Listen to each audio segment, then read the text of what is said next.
Hello students, good morning to all. First of all, I want to welcome you all for the first online class of the computer for class 8. So, dear students, as you all know, due to the arrival of the new variant of the coronavirus, that is the Omicron, the government has suspended the physical classes for a time being. So that's why we all shifted to the online teaching mode.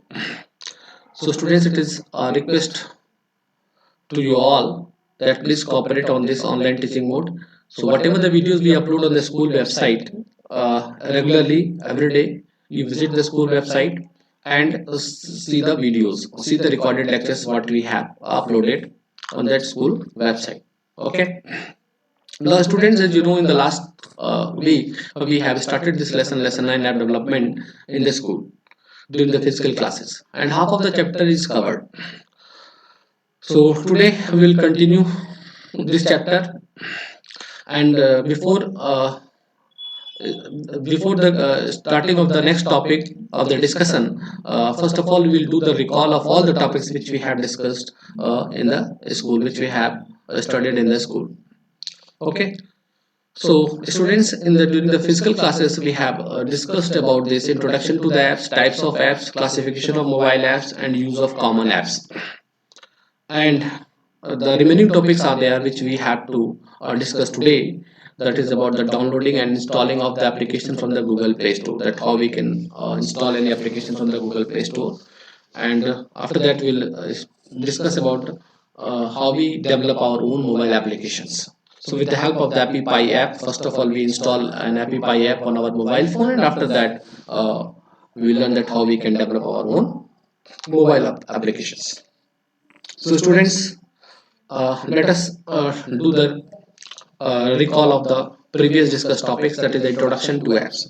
Students, this word app is a short form for the word application, and this word app is very popular nowadays in our daily life. Many times we download this app and downloads that app. So many applications is also there in our mobile. So basically nowadays this app is considered for the mobile application only, but it is not true. So there are some apps are also available for the desktop also. So that's why we will study about the different types of apps also. Okay. So every application is a software. As you know, students application is a software, and this software are designed to do a particular piece of work. Like at the present, with the help of the Adobe Reader software, Adobe Reader application, I have opened this PDF file. So similarly, with the help of the OBS Studio software, I am able to record my classes, record my screen. With the help of that OBS Studio software, I can able to capture my videos. Also, as you are seeing my face, seeing my videos, that during these classes. So with the help of this application also, that is our OBS Studio. This is one application which I have installed in my laptop. So students, as you know, there are different types of applications are there. Like we can discuss we have discussed some applications, social website applications are also there in your mobile. I think many of you have installed WhatsApp for the chattings. Many of you have installed the Facebook for posting the messages, so for posting some stories on the Facebook. So all these are the applications only, all these are the apps only.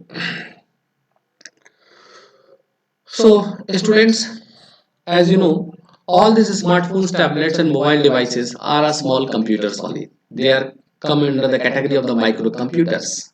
As you know, macrocomputers and microcomputers are there. So this comes under the category of microcomputers. Macrocomputers are the big computers, that are the mainframe computers that are used for servers and other works by the industrial organization or the big universities are using such type of the computers, macrocomputers.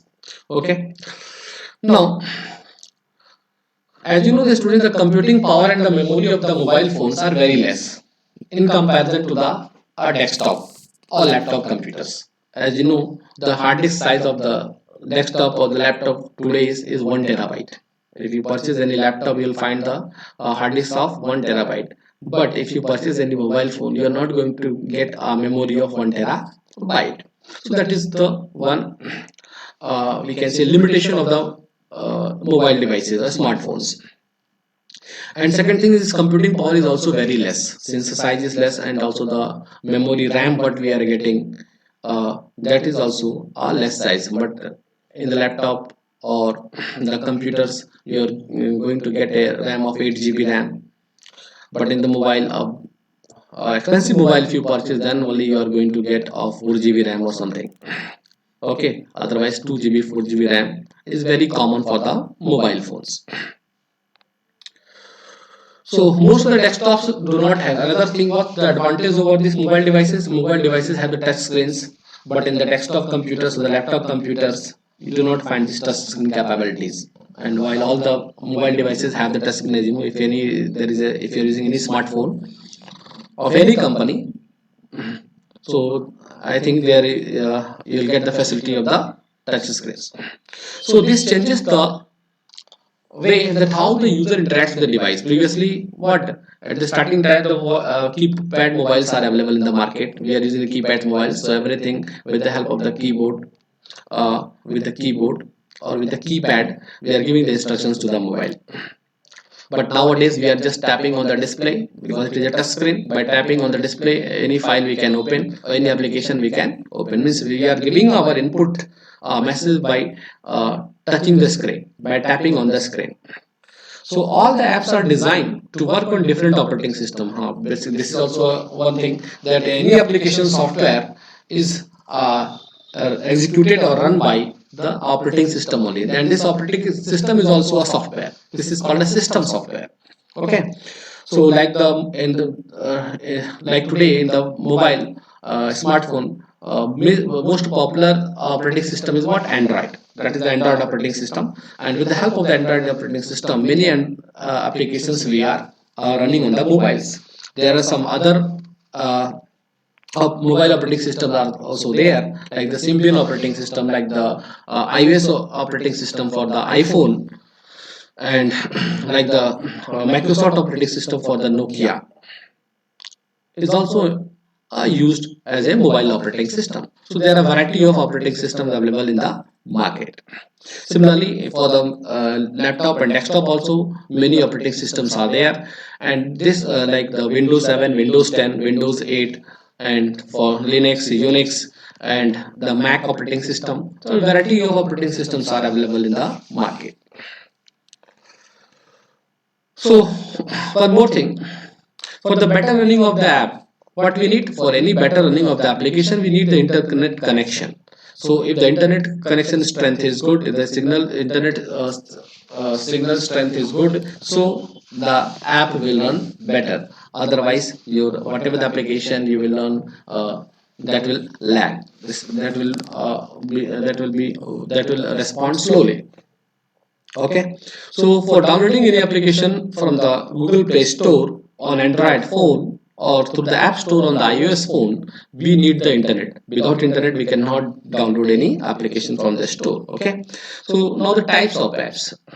So as you have discussed that there are a variety of the applications are there. So these apps are classified in three categories as you see: desktop app, web apps, or mobile apps.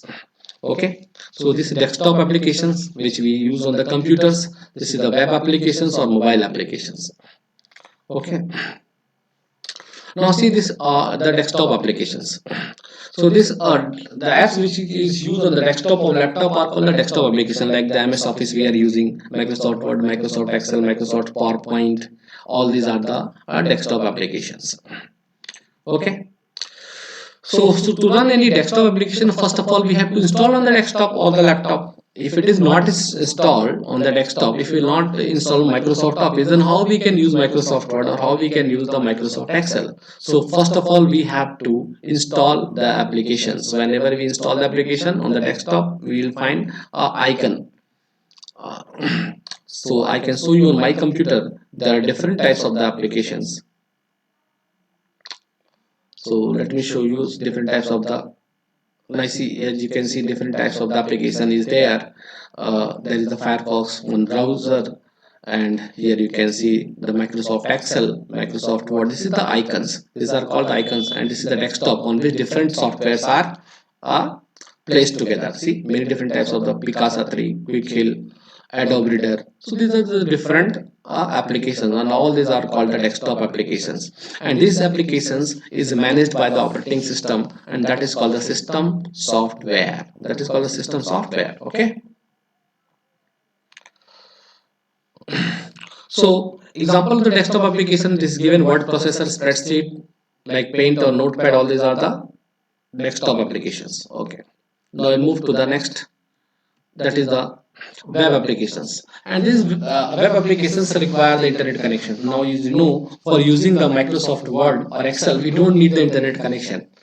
First, only one time you have to install it. During the time of the installation, we need the internet connection. But after installation, we can use it several times. We can use it anytime without internet connection. So that's why they are also called the stand-alone applications. So whatever the applications can be run on the computer without internet, means only one time you have to install it, and after installation you can use it several times without internet. Such type of applications called a stand-alone application. Okay, but the web applications need the internet connections. So these web applications are browser based applications, and these are stored on the servers, on the remote servers. So to access these web applications, so we have to, first of all, we have to install some browsers in our device. If we have the browsers, then we can access the web pages, otherwise we cannot access the web pages. So web applications require minimum device memory, because this application lies on the remote server. Another thing, like for the standalone application, if the size of the software is big, because first of all you have to install entire file, so entire file install, so it will take more memory. But in the web applications, it requires the minimum device memory. So how much the part of, suppose the website containing thousands of pages, but at one time you will visit only one page now, so only that page software will be installed from the remote server to your computer, to your mobile. So that's why it requires minimum device memory. Okay. So there are, for example, like Google Map instant messengers are there, Facebook, WhatsApp. So this requires, these files are, this application files are big, but at one time you're not installing all. Whenever you send the request, then only the code for that page is sent by the server to your mobile or computer. That is called the client. Okay. Next, the mobile applications. These applications, mobile applications runs on the smartphone or tablet. As you know, mobile applications are for the mobile only. So whatever the applications we install on the mobile, that we are running it on the mobile. And these mobile applications have the responsive web designs. Means what? Responsive web designs. So responsive means it is according to the screen size and the orientation of the mobile devices. So there you are getting, whenever we are changing the orientation of our mobile, this, the orientation of the view of the screen is also changing. Okay. That means portrait mode or the landscape mode. That is the two orientation view. So you can see the web pages in the mobile in the landscape view also, or in the portrait view also. So these apps are usually smaller in size, as mobile devices have the limited memory. Yes, this also, while designing any mobile application, we have to keep in our mind that the size of the file of the mobile application should not be big, because there is a limited memory in the mobile. So if the size of the application is big, so the mobile will work slow. Okay. So keeping in view the device independence features, and software companies nowadays, they are making a different types of the applications which can be used on the desktop or the web app or the mobile app. So like the photo editing software, you can see you will get for the desktop also, you will get for the web app also, and you will get for the mobile applications also. Now you can see the photo editing software for the desktop is like the Pixlr is a free photo editing tool for desktop, and this Pixlr is also available for the web applications also, means online also you can visit it. Means for that, using the web app, you need the internet connection. So this, like this URL is given, https colon double forward slash pixlr.com forward slash web. So when you type this link on the browser, so the request will be sent for the web page of the Pixlr, and this will help you to do the editing of the photos. Next, the mobile application also. So mobile Pixlr, like Adobe Photoshop Express and mobile Pixlr is also a photo editing software app for the mobile devices. So on the Google Play Store you can install this application, Adobe Photoshop Express and Mobile Pixel Art. So next you can see this is the Facebook is also an application. So Facebook is also start the starting time the Facebook is only for the desktop. So the person those who don't have the laptop they cannot use the Facebook. But now the Facebook has made its app software for the mobile also. So now the Facebook is also coming in the three category: desktop app, mobile app, or web app. So suppose you have not installed this Facebook app in your mobile, then also you can use it by uh, using this web app of the Facebook. Just only have to type the www.facebook.com. This web page will open. After that you can type your ID and password and you can use the and you can install this Facebook applications in your mobile also from the Google Play Store or the App Store.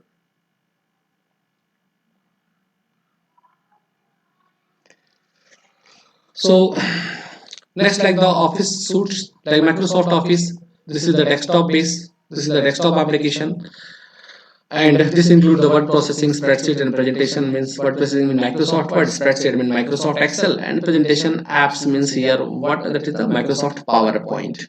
And this is also this Microsoft also allows the users to use this their web-based Office application also, like the Google Doc is an Office suite which does not have any desktop equivalent. So there is also the Google Doc, you can use it to creating a document. So in the mobile also Microsoft Office Mobile and Google Docs allow you a user to work on the Office application as apps. So in the mobile also you can install the mobile application Google Doc for creating the document. Kingsoft and Polaris is also a mobile application for Office use only. So different types of games see like the solitaire and minesweeper. These are at the starting time available on the Windows based computer only.